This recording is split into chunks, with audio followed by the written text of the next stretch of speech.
Oke, Assalamualaikum, Sir. Selamat malam. Waalaikumsalam Ya, warahmatullahi wabarakatuh. Malam. ya, Sir, boleh memperkenalkan diri, Sir, nama lengkap dengan eh, jabatan, nama lengkap beserta gelar, Sir, ya, dengan jabatan dan prestasi. Dipersilakan, Sir. Saya sih seperti Pak James juga ketahui ya guru dengan ya merumput beberapa tempat profesi juga guru ya ditambah sedikit masih sejenis guru ya kadang nambah-nambah di perguruan tinggi. Dosen, Sir, ya. Kemudian gelar ya S1 pendidikan, S2 pendidikan. Ya, Sir, terima kasih. Iya, beberapa tempat ya sekedar pengembangan diri dan lain-lain. Baik, Sir. Eh, ada beberapa pertanyaan yang ingin saya tanyakan ini berdasarkan hasil identifikasi, Sir, di sekolah saya. Ya, Identifikasi masalah di sekolah saya. ya, Yang pertama, Sir, ya, masalah motivasi belajar anak yang masih kurang, khususnya di bahasa Inggris. ya. Menurut Sir, apa saja faktor-faktor yang mempengaruhi motivasi belajar peserta didik di dalam pembelajaran? Saya ulangi, menurut Sir, apa saja faktor-faktor yang mempengaruhi Ya. lemahnya motivasi belajar peserta didik di dalam pembelajaran, terlebih khusus di bidang bahasa Inggris? Oke, makasih.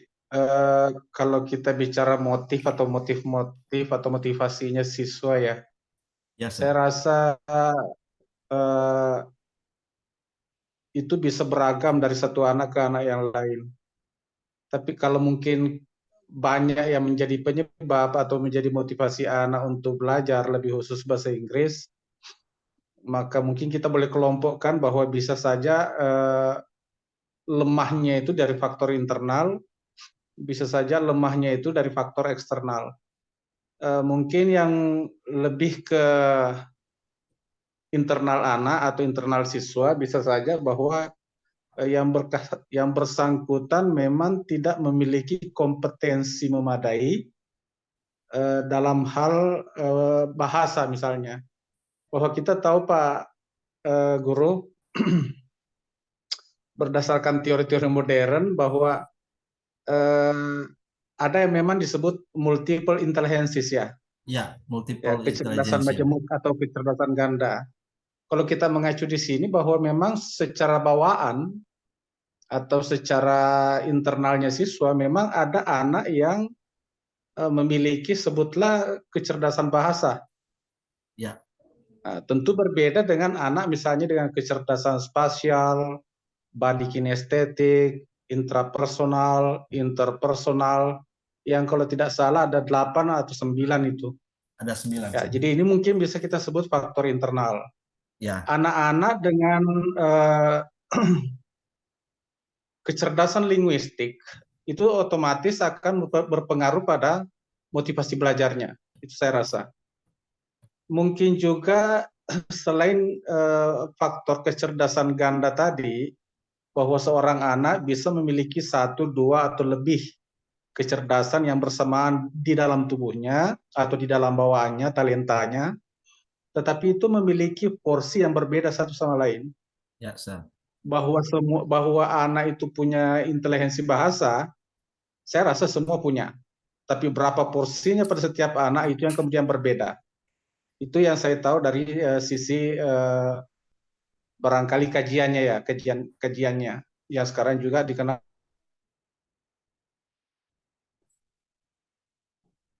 Halo, Sir. dengan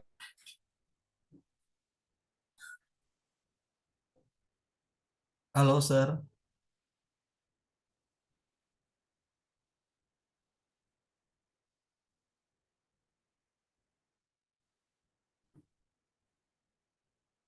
kita bicara mengenai daya tangkap, bahwa ada anak memiliki memori pendek, memori jangka panjang, memori menengah, itu semua faktornya internal.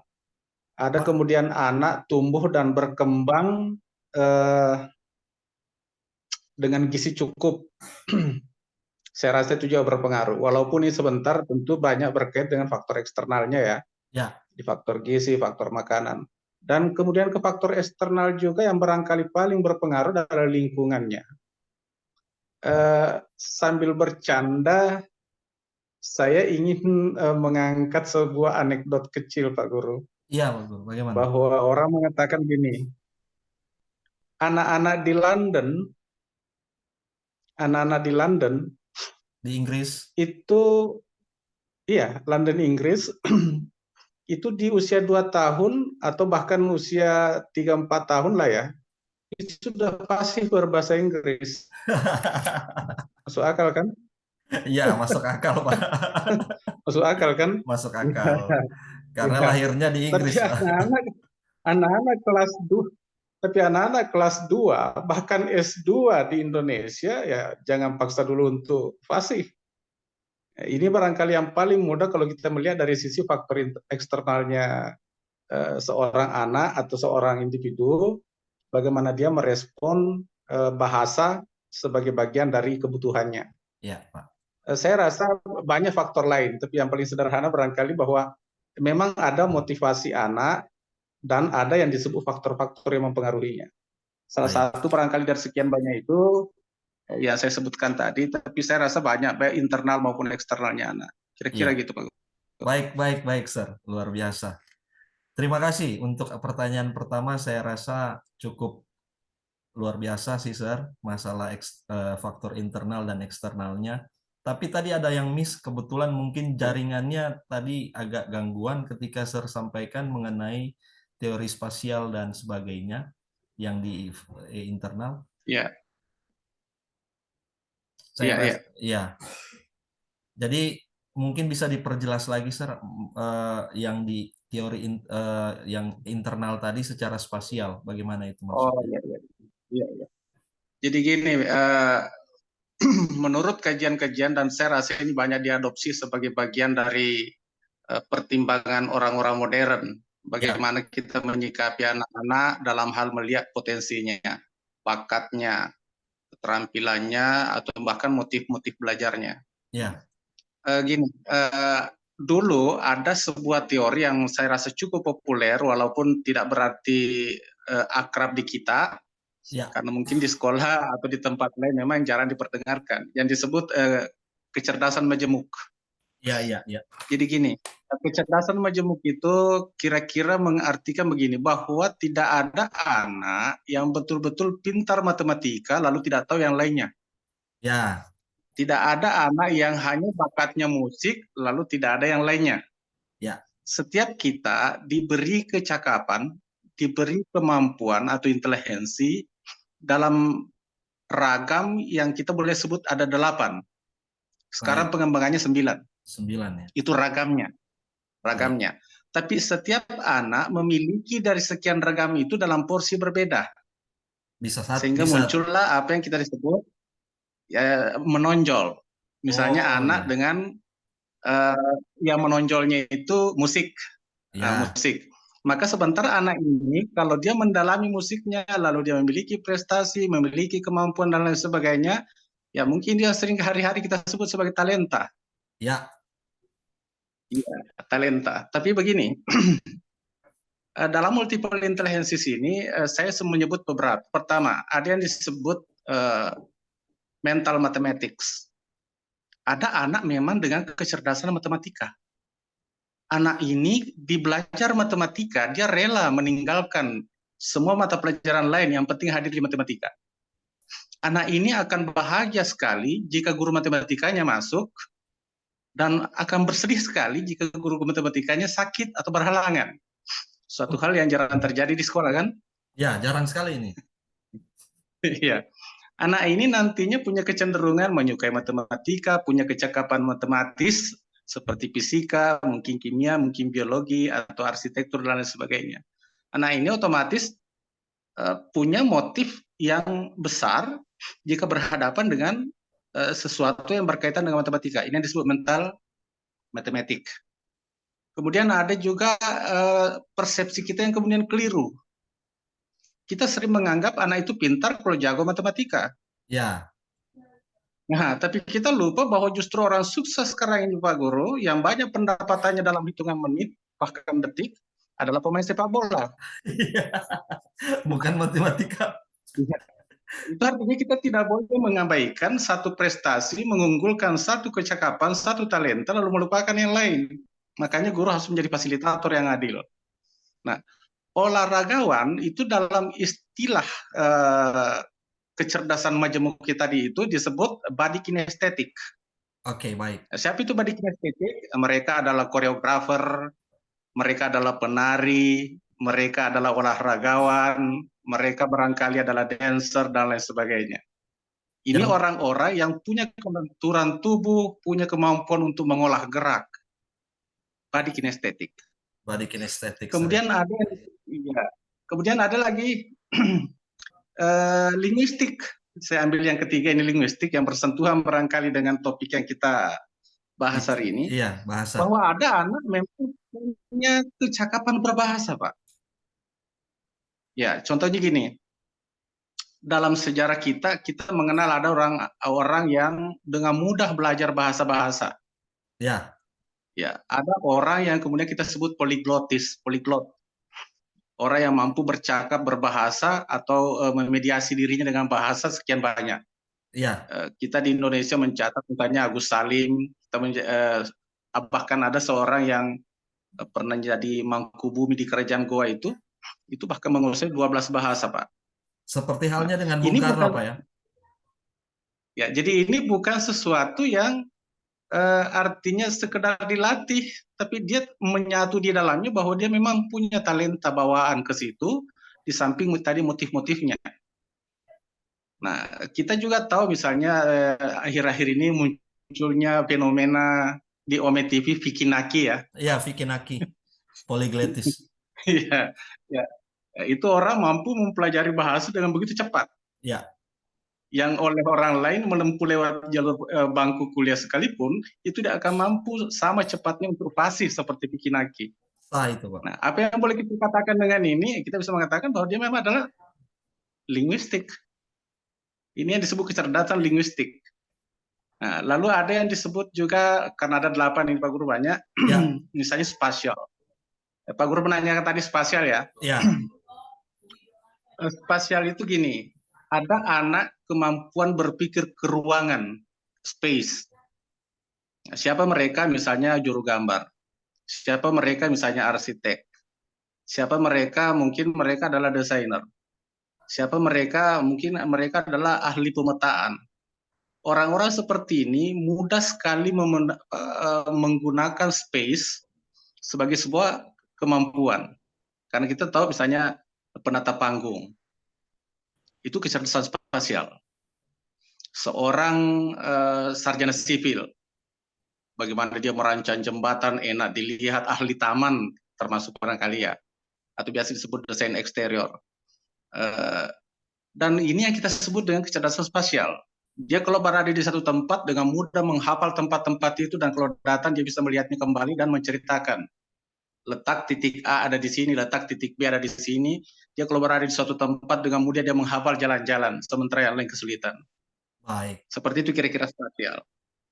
Nah, dan ada yang disebut interpersonal.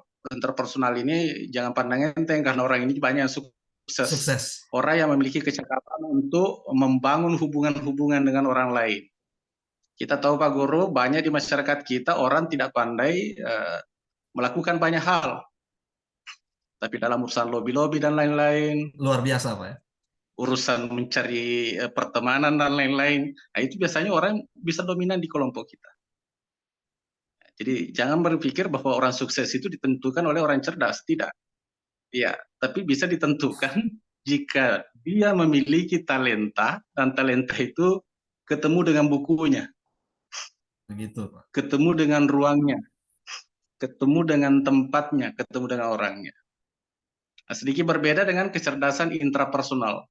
Orang ini memiliki kecakapan menata diri. Ya, jadi dia bicaranya rapi, berpakaiannya rapi, tempat tidurnya bersih, rapi, di dalam rumahnya itu selalu tertata. Dia kalau misalnya bangun tepat waktu, tidur tepat waktu, makan tepat waktu, dia menentukan apa yang bagus dimakan, apa yang tidak bisa dimakan, apa yang sebaiknya dia lakukan dan tidak lakukan. Nah, orang-orang di sekitar kita itu banyak juga anak seperti ini. Artinya anak-anak dengan porsi menonjol di hal ini. Karena semua orang sebenarnya dalam teorinya itu disebut semua kita punya. Tapi berapa besar porsinya itu nanti yang disebut menonjol dan disebut talenta. Ya, baik. Nah, kemudian ada disebut musical instrument. Jadi orang-orang yang mungkin dia bukan penyanyi, Pak, tapi dia dengan mendengar satu bait, 2 bait, 3 bait, atau 1 beat, 2 beat, 3 beat, dia bisa menebak beat-beat selanjutnya dari sebuah lagu. Orang ini mungkin cuma duduk, tapi mungkin kakinya sementara menghentak-hentak lantai. Orang seperti ini mungkin dia tidak bisa menikmati apapun sampai datang sebuah musik. Orang ini, apalagi kalau didukung misalnya dengan pita suara yang bagus, vibrasi yang mantap, pengenalan musik, itu ketemu. Nah, apa yang kemudian tugasnya kita pendidik sebenarnya adalah mempertemukan anak dengan dirinya. Makanya guru itu adalah lebih tepat sebenarnya mediator, lebih tepat sebenarnya fasilitator. Kita bukan orang yang akan mewarnai anak, tapi kita adalah orang yang mungkin lebih tepat membantu anak menemukan warnanya. Luar biasa, Pak Guru. Makanya dalam konsep pembelajaran modern tidak ada lagi yang disebut transfer ilmu pengetahuan, kan? Yes. Ya, karena ilmu itu memang tidak ditransfer.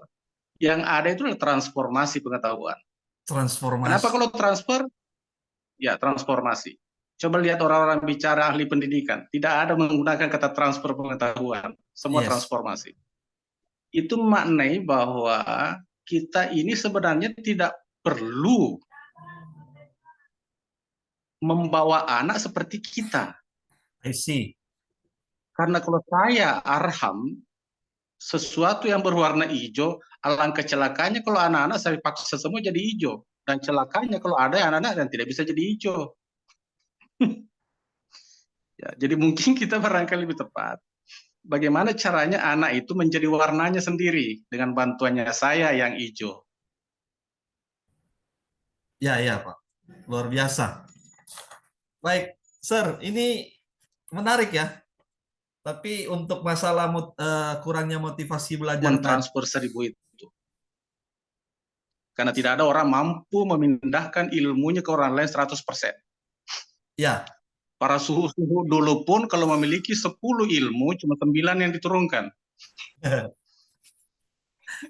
Iya, Sir. Kalau 9 yang diturunkannya ini dia turunkan lagi, berarti 8 kan? Ya. Nah, kalau sebentar yang 8 ini menurunkan lagi tinggal 7. Maka ilmu tak berkembang.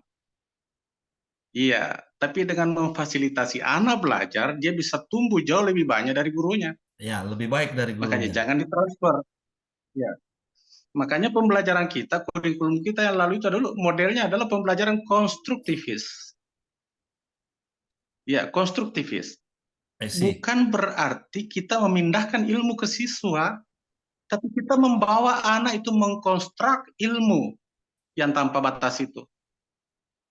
Ya, kalau bahasa sepertinya gini, berapa lama kita akan memberi ikan pada anak?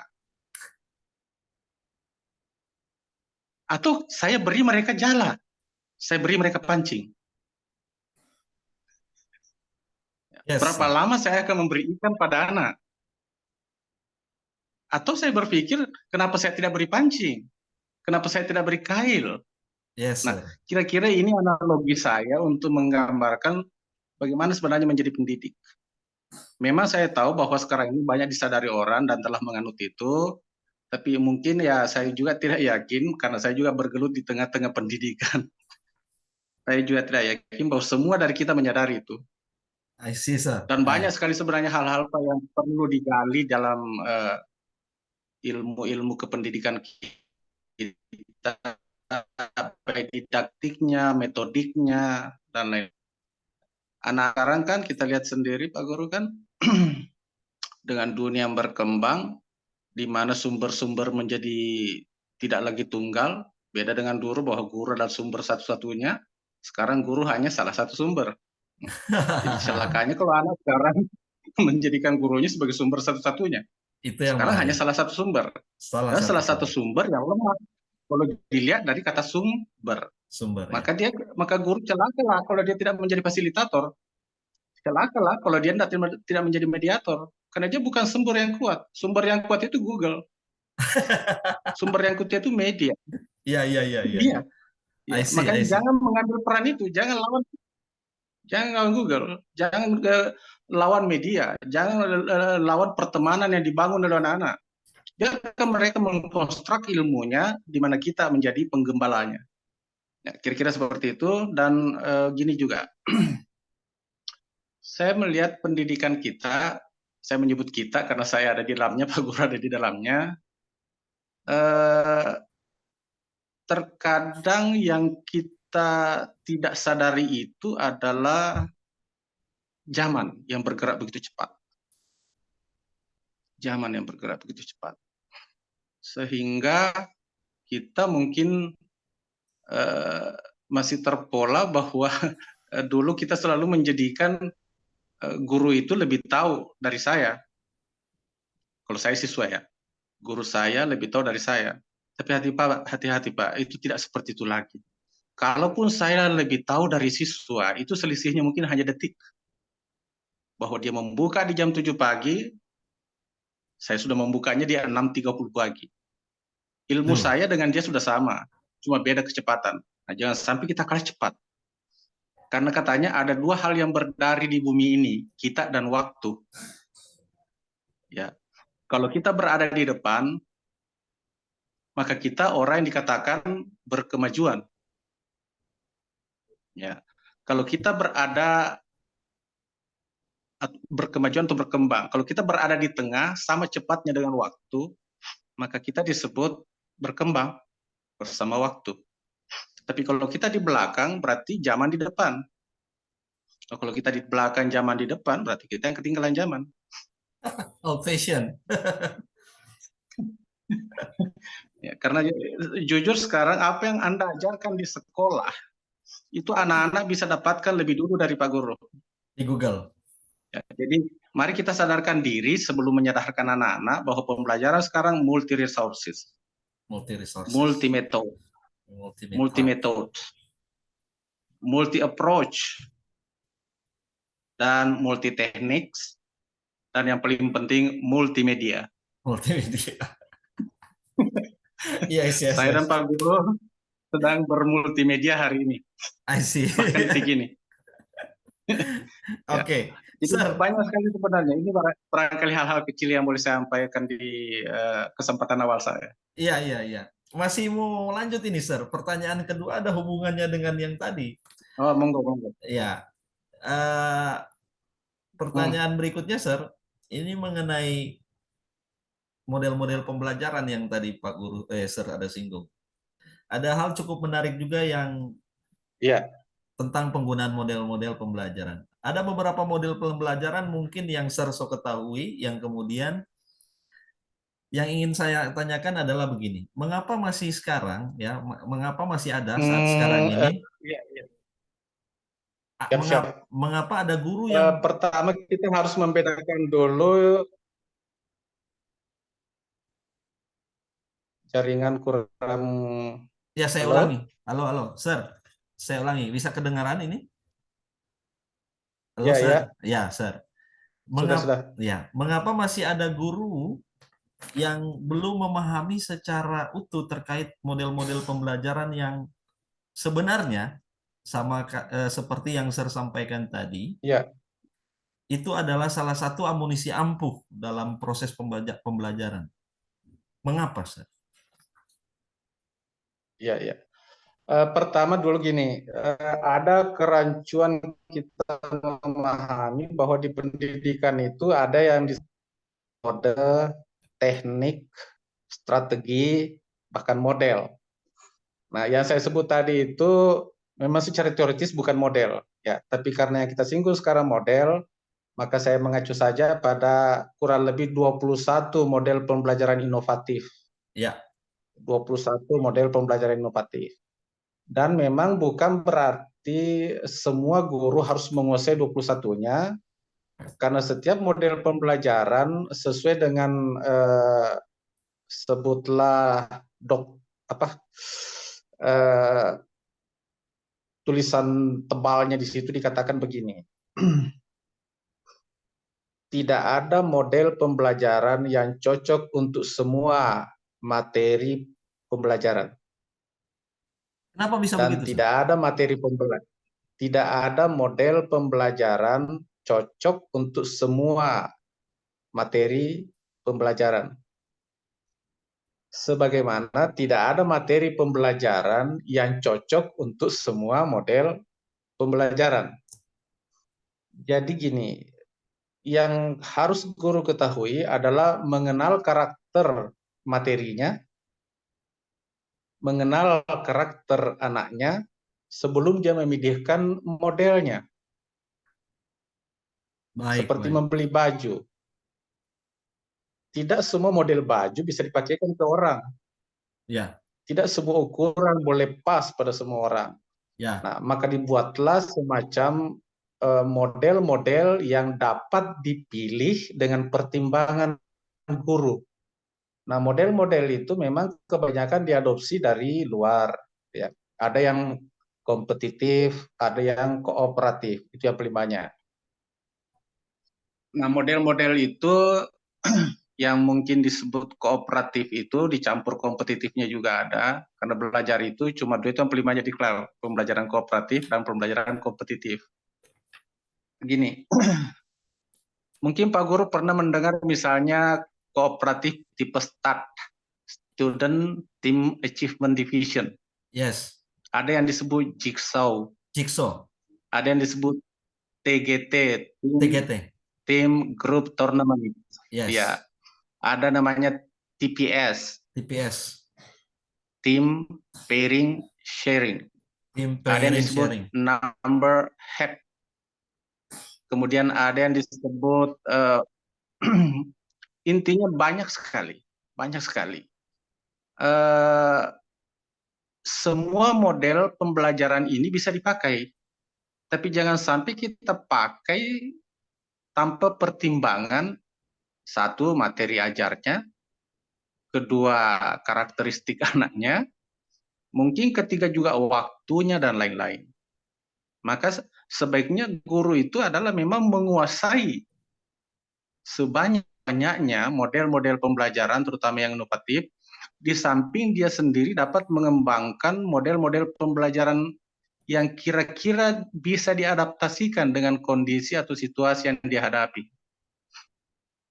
Ya, jadi model ini sebenarnya adaptif, dapat dicocokkan, dapat disesuaikan, baik langkahnya, biasa disebut dalam model pembelajaran itu sintaksnya, waktunya, atau mungkin juga bagaimana anak dikelompokkan. Dan sayangnya mungkin tidak semua guru memahami, apalagi melaksanakannya. Ya. Kita cenderung konvensional, di mana pembelajaran itu masih menganut pola lama, misalnya Teacher center. Misalnya kebetulan semua model-model pembelajaran itu biasanya adalah student centered. Salah satu cara karakternya. Dan jangan sampai kita masih menggunakan teacher center. Ya. Ya. Misalnya menggunakan CEPSA, catat buku sampai habis. KTSP, kasih tugas sampai pulang. Atau kasih tugas baru gurunya bengong sendiri, akhirnya main game. Tanpa mereka sadari anak-anaknya juga sudah level lebih tinggi dari gurunya. Ini ambiar semua. Ambiar. Jadi, dan itu sebenarnya kegagalan kita, dan kalau kita ini gagal, lalu kita juga bisa mengambil pemikiran bahwa kegagalan kita itu bukan kegagalan yang terjadi begitu saja. Saya rasa yang gagal juga di situ adalah LPTK-nya. LPTK. Ini agak peka saya harus mengatakannya Pak Guru, LPTK, Lembaga Pendidikan Tenaga Kependidikan atau perguruan tinggi yang melepaskan guru, Guru-guru. mencetak guru, seandainya saya boleh mengkritisi, mereka juga kayaknya harus berbenah. Karena berapa banyak guru-guru yang saya temui, bukan berarti saya mencas teman-teman, saya belum temui, bahkan mengatakan mereka sendiri, mereka adalah orang-orang yang tidak siap masuk kelas. Ya, ini akan berdampak sebentar, mereka enggan masuk kelas, berat masuk kelas, ataupun kalau masuk kelas mereka tak mampu menikmatinya. Dan bagi mereka, bel istirahat dan bel pulang Merdeka. adalah kebahagiaan sejati. Ya. Orang-orang seperti ini kalau libur langsung hidup, nyawanya jadi 3, sementara ada guru-guru kalau libur merasa tersiksa. Ya. Karena tidak berada di dunia yang betul-betul mereka nikmati. Dunianya mereka. Guru yang baik itu Pak, guru yang baik itu menurut saya tidak harus syarat dengan ilmu-ilmu, dengan prestasi. Tapi kalau guru itu mampu berada seperti ikan yang dilempar di kolam, alhamdulillah baik itu. Tapi kalau ada guru dia masuk kelas, dia merasakan dirinya seperti dilempar di api, celaka. Dan itu efeknya Pak, itu yang mempengaruhi mengapa di jam-jam kritis banyak sekali kelas kosong. Saya ingin belak-belakan, kenapa di jam-jam kritis? Jam kritis itu jam pertama, jam terakhir. Karena memang jujur saja, ada dari kita, mungkin juga termasuk ya siapa saja lah, Ya. gagal menikmati proses pembelajaran. Ya. Yang menurut saya ketika Anda menjadi guru itu sudah hukuman sudah seharusnya menjadi pilihan. Saya sering menggunakan begini, guru itu ada yang memilih tapi tak terpilih, ada yang memilih lalu terpilih, ada yang tak memilih lalu terpilih, dan sisanya memang tak memilih maka tak pantas untuk dipilih. Tapi sekiranya Anda telah memilih itu misalnya begini, Anda telah masuk di LPTK, Lembaga Pendidikan Tenaga Pendidikan. Lalu kemudian Anda diundang oleh negara menjadi ASN, P3K dan lain-lain. Kan sebenarnya Anda telah memilih dan terpilih. Ya. Maka menurut saya seharusnya ini menjadi konsekuensi yang bagus. Ya. Karena saya percaya Pak James, ada teman-teman kita yang memilih tapi belum beruntung terpilih. Ya. Sepakat itu Pak. Orang yang siap mengabdikan semua ilmunya, tapi sistem masih belum berpihak kepadanya. Ya. Menurut saya, sistem rekrutmen pegawai juga ke depan seharusnya mempertimbangkan itu. Bukan seberapa gelar yang kita miliki, bukan sekedar semata berapa IPK yang saya bawa dari kampus, tapi apakah saya memang guru dalam tanda kurung besar? Ya, guru dalam tanda kurung besar. Ya, bahwa kita mencari nafkah di guru itu sah.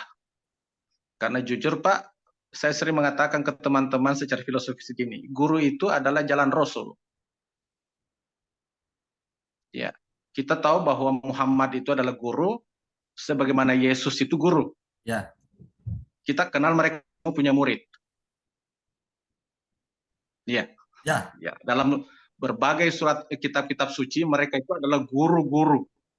Dan kita mengenal bahwa orang-orang yang telah dijadikan muridnya itu belakangan menjadi orang-orang pilihan. Ini menurut saya mengapa saya mengatakan guru itu jalan Rasul. Iya, jalan para Rasul, jalan para imam. Ya. Karena Anda jadi pendeta, Anda jadi kiai, Anda jadi ustadz, Anda menjadi guru. Ya, sah. Ya, dalam tanda petik bahwa ya ada guru yang ya itulah warna-warni. Warna-warni. Itu perkara lain. Tapi jalan Rasul. Iya, iya, iya, iya. Oke, Ya, Sir. itu kira-kira gak sebagian gambarannya Pak. Kalau versi saya ya kebetulan cuma guru juga. Ya. Sir, saya minta satu kalimat penutup sebanyak kurang lebih 1 atau 2 menit sebelum menutup, Sir. Ada pesan-pesan yang ingin disampaikan untuk guru-guru, teman-teman kita seperjuangan. 1 menit atau Oke. setengah menit lah. Banyak Karena sebenarnya Pak, tapi waktunya saya sudah ambil mau salah habis. satu. Iya, ya. Ya, ya. Pernah pada sebuah kompetensi guru, di akhir kompetensi kebetulan saya alhamdulillah diberi kesempatan untuk Berbicara. mendapatkan penghargaannya. Lalu saya ditanya, Pak Guru, menurut Pak Guru, guru yang baik itu bagaimana dan siswa yang baik itu bagaimana? Itu pertanyaannya. Nah, itu yang saya ingin ulang ke Pak James hari ini. Waktu itu entah mengapa saya jawab begini. Menurut saya siswa yang baik itu adalah siswa yang kelak menjadi guru. Tanda petik guru, dia didengar, dia ditiru, dia diteladani, dia disayangi, dia menyebarkan ilmu, dia menjadi tempat patokan nilai-nilai dibandingkan, dia orang yang didengar kata-katanya, dia orang yang dihormati. Terserah dia profesinya jaksa, profesinya jenderal, profesinya dokter, dia harus menjadi Guru. dokter yang guru, jenderal yang guru.